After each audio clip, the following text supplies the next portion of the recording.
다 함께 신앙 고백하겠습니다. 전능하사 천지를 만드신 하나님 아버지를 내가 믿사오며 그 외아들 우리 주 예수 그리스도를 믿사오니 이는 성령으로 잉태하사 동정녀 마리아에게 나시고 본디오 빌라도에게 고난을 받으사 십자가에 못 박혀 죽으시고 장사한 지 사흘 만에 죽은 자 가운데서 다시 살아나시며 하늘에 오르사 전능하신 하나님 우편에 앉아 계시다가 저리로서 산자와 죽은 자를 심판하러 오시리라. 성령을 믿사오며 거룩한 공회와 성도가 서로 교통하는 것과 죄를 사하여 주시는 것과 몸이 다시 사는 것과 영원히 사는 것을 믿사옵나이다. 아멘. 찬송가 415장 함께 찬송하시겠습니다.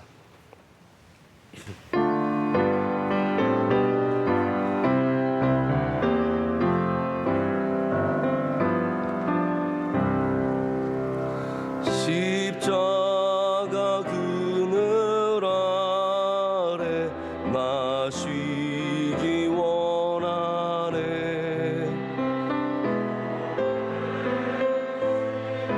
뜨겁고 또 짐이 무거워 이 광야 같은 세상에 늘 방황할 때에 주 십자가의 그늘에 내 쉴 곳 찾았네. 내 눈 아멘. 함께 기도하실 때 김명호 집사님 기도 인도하시겠습니다. 하나님 아버지, 오늘도 저희들에게 건강 주셔서 거룩한 성전에서 예배로 하루를 시작하게 은혜 주시니 감사합니다. 죄사함 받고 구원받은 저희들이지만 하나님 말씀대로 살지 못했습니다. 용서하여 주시옵소서. 대한민국의 교만과 모든 잘못도 용서하시고 대통령과 의정자들이 예수님의 마음으로 국민을 사랑하고 말씀대로 나라를 이끌어가게 도와주시옵소서. 코로나로부터 지켜주시고 정치, 경제, 안보도 지켜주시옵소서. 세계 곳곳에 복음을 전하시는 선교사님의 사역과 안전도 지켜주시옵소서. 하나님 아버지, 명성교회를 세우시고 지금까지 함께 하심을 감사드립니다. 오늘도 기둥기둥 불기둥으로 지켜주시옵소서.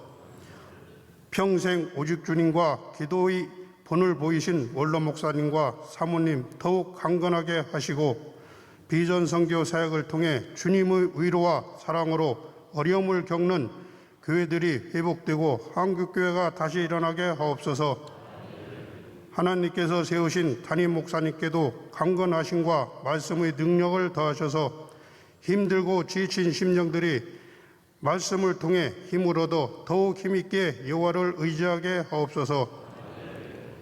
교회의 모든 기관을 든든히 세우시고 진행 중인 돌봄 대신방을 통해 가정마다 큰 은혜 받게 하시며 저희들의 오직 주님 성령 충만 교회 중심 목사님 중심 예배 중심의 생활로 성전에 깊이 뿌리 내리고 풍성한 열매를 맺는 믿음의 가정들이 되게 하옵소서.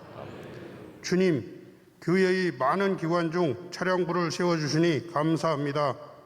믿음과 기도로 교회에 충성하며 하나님께 영광 돌리는 부서 되게 하옵소서.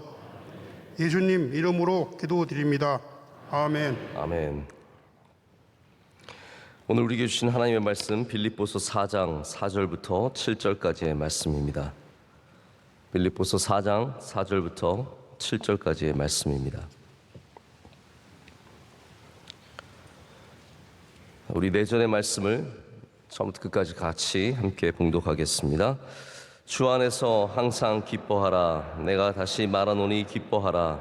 너희 관용을 모든 사람에게 알게 하라. 주께서 가까우시니라. 아무것도 염려하지 말고 다만 모든 일에 기도와 간구로 너희 구할 것을 감사함으로 하나님께 아뢰라.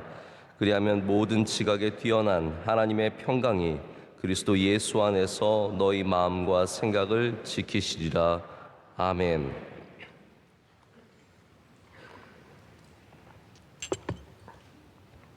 오늘 본문의 말씀을 통해서 비전이 없을 때도 돌봐야 할 것이라는 제목으로 하나님 말씀 전하도록 하겠습니다.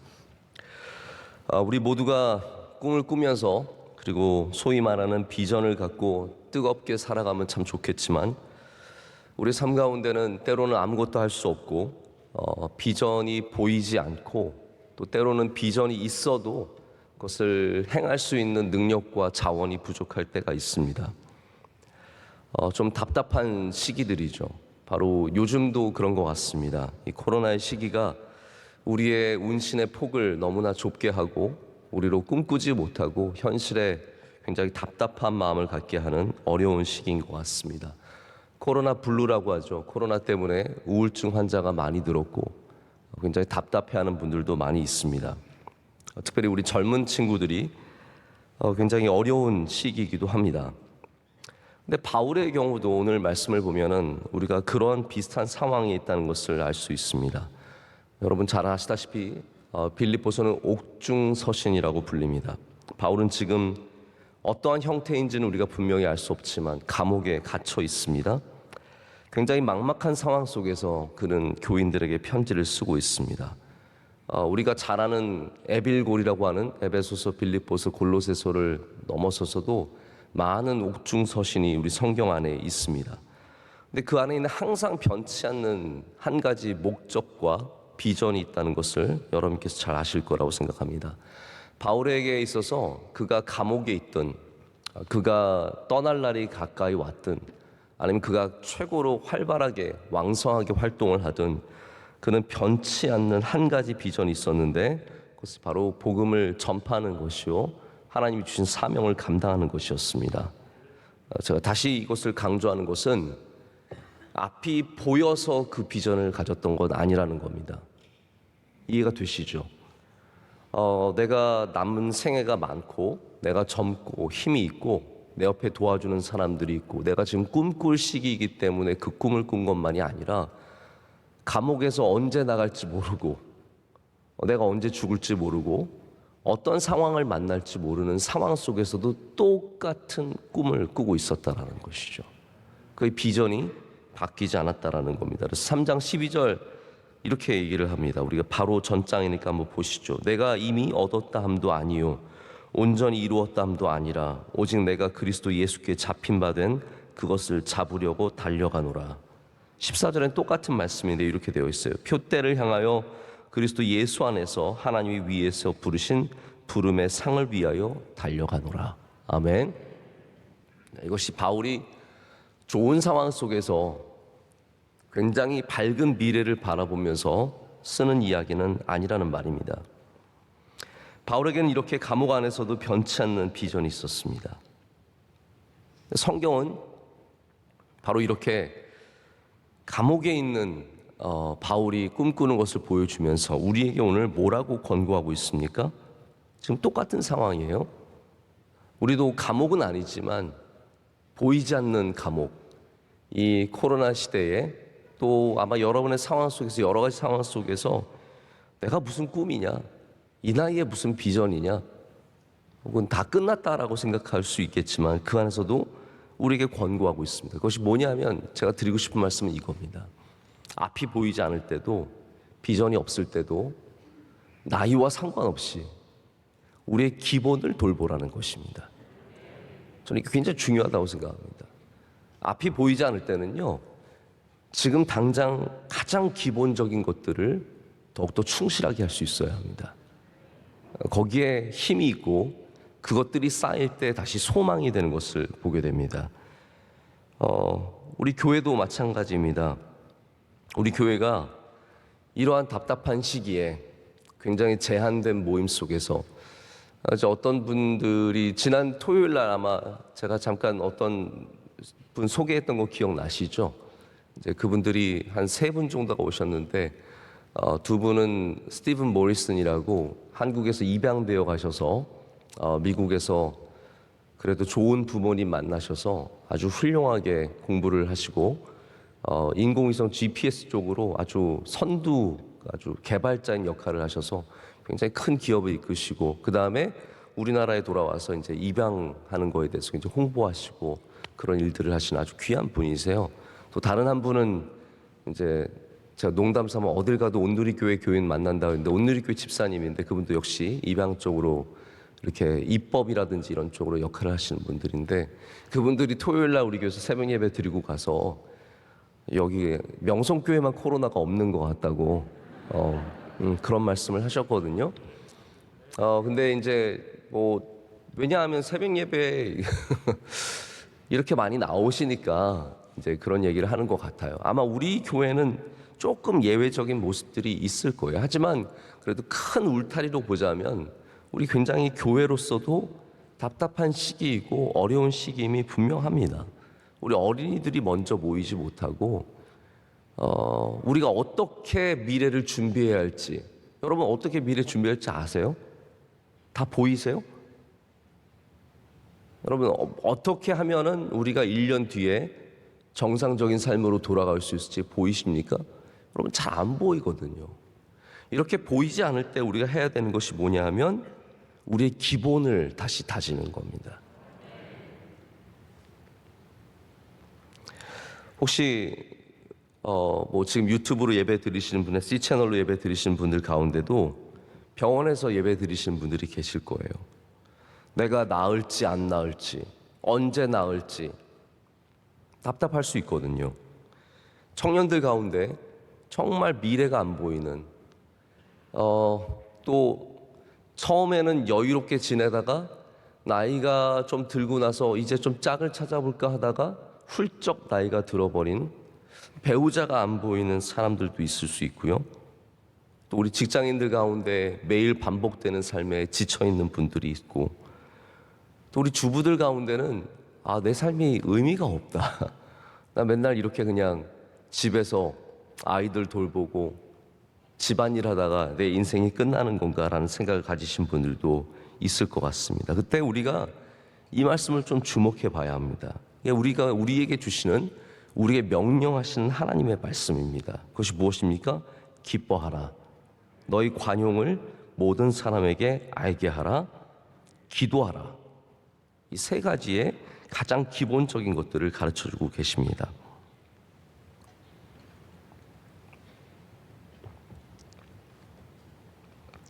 첫 번째는 기뻐하는 일입니다. 너무나 당연하지만 기뻐하는 것은 두 가지로 나눠집니다. 어떤 일이 있어서 거기에 대한 반응으로 기뻐하는 것과 내 안에 기쁨이 있는 것, 이렇게 두 가지로 크게 나눠질 수 있습니다. 그런데 요즘에 이런 얘기를 많이 해요. 소확행 들어보셨습니까? 소확행은 뭐냐면 작은 것으로도 기쁨을 얻는 것, 작은 것에서도 행복을 찾는 것이에요. 뭐 커피 한 잔을 음미하면서 살 것 같다, 이렇게 기뻐하시는 분들이 있고, 산책을 잠깐 나가서 새소리를 들으면서 기쁨을 찾는 분들도 있고, 내가 좋아하는 음악 하나 찾아서, 그래서 뭐 5,000원이지만 3,000원이지만 아니면 단 30분이지만 그것을 통해서 기쁨을 얻으려고 하죠. 그러면서 이렇게 얘기합니다. 작은 것에서 기쁨을 얻는 것이 참 좋습니다, 얘기를 합니다. 근데 크냐 작냐의 문제이지 무엇인가를 함으로써 어떤 자극을 통해서 기쁨을 얻는 건 똑같은 채널이거든요. 그러니까 이거를 작은 것을 통해서 기쁨을 얻으면 내가 더 훌륭한 사람이 되느냐? 그건 아니라는 거예요. 큰 것을 통해서 기쁨을 얻으나 작은 것을 통해서 기쁨을 얻으나 외부적인 자극을 통해서 얻는 것은 똑같은 겁니다. 여러분, 바울도 소확행이 있었어요. 바울의 이 서신서를 보면은 뭐 옷을 가져다 줘서 고맙다. 여러분, 겨울에 춥고 힘드니까, 이 감옥에서 견디기 힘드니까 옷 갖다 준 게 너무 고마운 거죠. 이 지루한 곳에서 책을 가져다 줘서 너무 고맙다고 인사를 하는 겁니다. 또 나를 방문해 줘서 고맙다고. 여러분, 이거 외로울 때 누가 와서 찾아주는 것은 얼마나 기쁘고 감사한 일입니까? 저도 뭐 누가 편지 한 장만 줘도요, 너무 고맙고 감사하고 기쁨이 생기고. 그런데 바울이 이 외로운 곳에서 얼마나 기쁨을 얻을 수 있었겠습니까? 한데 그게 바울의 이야기는 아니라는 거예요. 작은 것을 통해서 얻는 기쁨이 아니라 내 안에 기쁨이 있어야 된다는 겁니다. 그것은 어떻게 생겨날 수 있겠습니까? 내 안에 예수 그리스도께서 역사하실 때 우리가 기쁨을 유지하게 되고 얻게 되고 때로는 넘치게 얻게 되는 것이죠. 그래서 기쁨은 여러분 훈련입니다. 기쁨은 영성입니다. 누가 영성이 있는 사람이냐? 기쁨이 있는 사람. 예수님을 아는 것을 여러분 기쁨이라고 생각하신다면 예수님을 우리는 알아갈수록 기쁜 것이고, 예배 안에 기쁨이 있어야 하고, 우리 찬양 안에 기쁨이 있어야 하고, 봉사 안에 기쁨이 있어야 합니다. 그래서 우리 명성교회는 기쁨의 영성이 있는 교회가 되기를 원합니다. 제가 참 감사한 것 중에 하나가 우리 교인들 이렇게 인사를 하면 참 기쁘게 인사를 해주세요. 여러분 그런 거 느끼세요? 참 기쁘게 인사를 해주세요. 이렇게 교회 밖에 나가다가 교인들을 만나면 우리 아이들도 그냥 부모님이 고개 허리를 꺾어버리세요. 목사님인데 인사해라. 가끔가다 제 부러진 거 아닐까 걱정이 될 정도로 갑자기 애들이 난데없게 그냥 고개를 땅에 막 숙이면서 인사를 하고, 그래도 다 밝게 인사해주고, 우리 청년 대학부원들이요 얼마나 밝은지 몰라요. 저는 우리 대학부원들 보면 가끔 쟤네들은 좀 지나치다 싶을 정도로 밝은 애들이 있어요.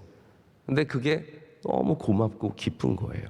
근데 우리 어른들도 참 밝고 기쁨이 있습니다. 하나님께서 우리 교회 주신 영성이에요.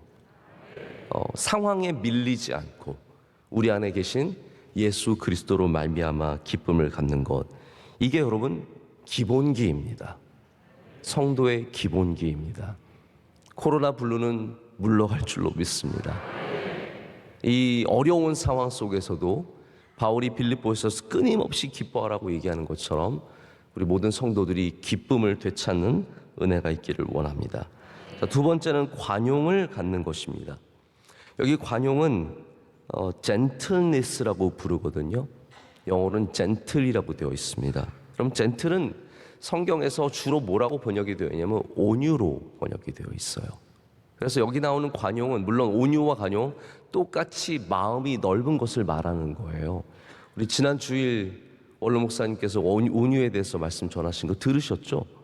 여러분 너무 은혜가 되지 않았습니까? 너무 도전이 많이 되지 않았습니까? 예수님의 그 온유하심, 예수님의 온유하심은 넓은 마음에 있는 거예요. 품어주시고 용서하시고 베풀어 주시고 감당하시는 그 온유하심이 있거든요. 그것이 바로 관용입니다. 원래 사람이 힘들면 또 어려운 일이 있으면 굉장히 예민해집니다. 날카로워집니다. 그래서 마음이 상한 사람들은요, 조그만 것에도 굉장히 예민하게 반응을 하고 날카롭게 반응을 합니다. 그래서 여러분 감옥은 어려운 곳이에요. 왜냐하면 다 날카로운 사람들끼리 있는 거예요. 지금 감옥에서 누가 평안을 누리며 누가 기쁨이 있겠으며 누가 관용이 있겠습니까? 내 자리 침범하는 게 싫고 말 거는 저 사람 코 고는 것이 싫고 다 예민해서 날카로워서 조금만 자극이 있으면 와르르 막 붙어서 싸우고 서로 소리 지르는 곳이 감옥이지 않겠습니까?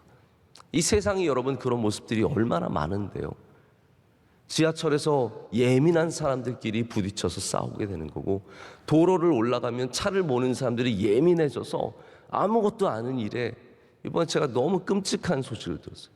LA에서는 어떤 분이 운전을 하다가 시비가 붙어가지고 손가락 욕을 여자분이 하셨는데 이 차에서 총을 쏜 거예요. 근데 이 총이 그 안에 있는 6살짜리 아이를 맞은 거예요. 그래서 이 아이가 죽었어요. 엄마 배가 아파요 해서 뒤를 보니까 피범벅이 된 거예요. 여러분 이게 왜 일어났습니까? 그 아이가 무슨 죄가 있습니까?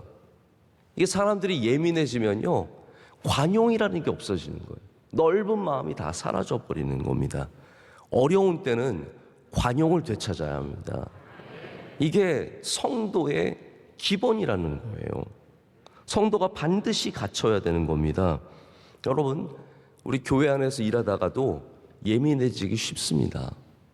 교회 안에서는 특별히 우리 관용을 모두에게 알게 하라고 했습니다. 자기 혼자 나는 관용이 많아, 이거는 아는 게, 모두가 아는 게 아닙니다. 나는 관용이 참 많은 사람, 난 마음이 넓은 사람이야. 그건 자기 혼자만의 생각이에요. 자기 혼자만의 생각. 사람이 알아야 돼요. 내가 관용이 있다는 것을 내 옆에 있는 사람이 알아야 되고, 그래서 훌륭한 사람들은 가족이 알아요. 우리 남편은 좋은 사람이라는 것을 알고, 우리 아빠 엄마는 좋은 사람이라는 걸 알아요. 저는 저희 아들이 항상 고백을 해요. 아빠는 참 좋은 사람이다. 그럼 사무실 여러분 옆에 앉아 있는 사람이 증언할 수 있어야 돼요. 이분은 참 관용하는 좋은 사람입니다. 마음이 넓은 사람입니다. 내가 혼자서 잘하고 혼자서 열심히 하고 혼자서 대단한 것처럼 생각하지 마시고, 주님의 이 영광을 여러분의 관용을 통해서 보여주시기를 바랍니다. 오늘 성경에 특별히 주께서 가까우시기 때문이라는 말을 넣거든요. 너희 관용을 모든 사람에게 알게 하라. 주께서 가까우시니라. 여러분, 왜 주께서 가까이 오시기 때문에 관용을 알려야 할까요? 주님께서 가까이 오시면 성경은 무슨 경고를 하고 있습니까? 어려움과 환난이 많다라는 거예요. 주님께서 가까이 오셨다는 사인 중에 하나가 어려움과 환난이거든요. 그럴 때일수록 우리는 관용을 베푸는 사람들이 되어야 합니다. 또 다른 면으로는 주님께서 가까이 오셔서 우리를 나중에 금방 심판하실 건데, 주님께서 중요하게 보시는 게 뭐겠어요? 관용이라는 거예요. 우리의 삶 가운데 얼마나 우리가 넓은 마음으로 주의 성도들을 돌보고 베풀고 그 가운데 품었는지를 보시기 때문에, 주님께서 중요하게 여기시기 때문에 관용을 베풀라라고 말하고 있습니다. 우리 모두가 관용으로 사람들에게 알려지기를 간절히 소망해 봅니다.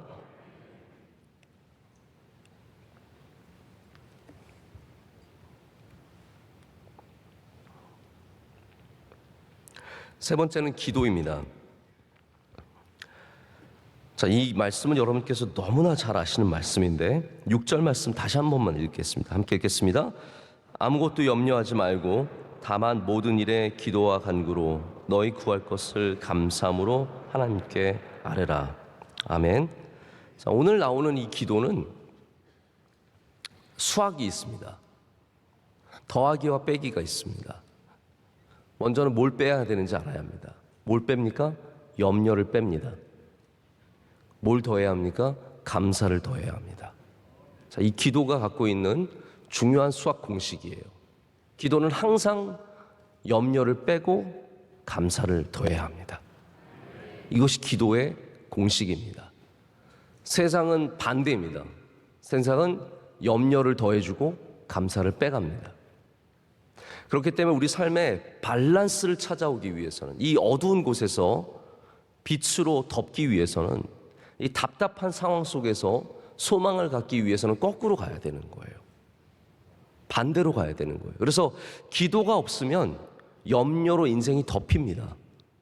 기도가 없으면 감사가 하나도 남게 되지 않습니다. 근데 기도는 딱 반대거든요. 우리의 삶의 모습의 반대거든요. 염려는 빼고 감사는 더하는 것. 이것이 우리의 삶의 균형을 갖게 되는 놀라운 신비의 영성입니다. 기도하지 않는 사람은 당연히 염려가 많죠.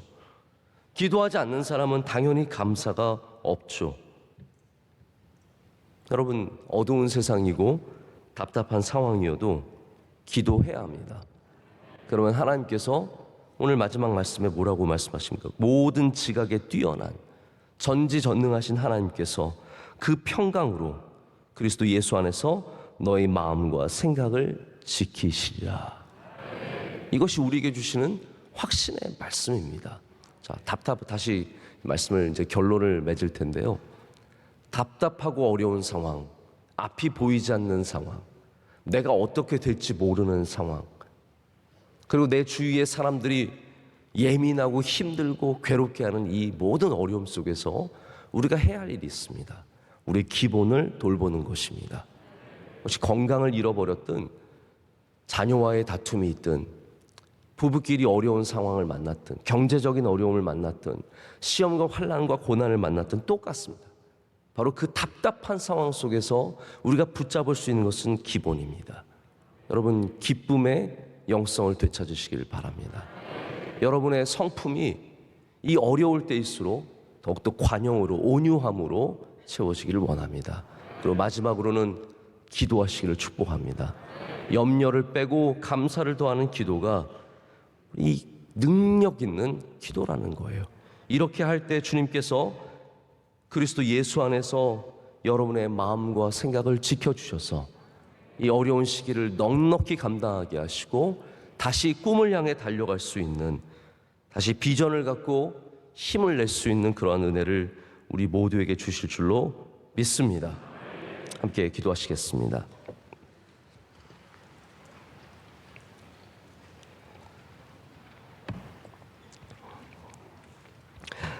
지각에 뛰어나신 하나님 아버지, 우리의 모든 상황을 아시고 우리의 모든 발걸음을 아시는 하나님 아버지, 이 시간 우리가 기쁨 가운데 넓은 마음으로 기도하며 주님께 나아갑니다. 주님 오셔서 그리스도 예수 안에서 우리 생각과 마음을 지켜주시며 우리의 삶을 인도하여 주시옵소서.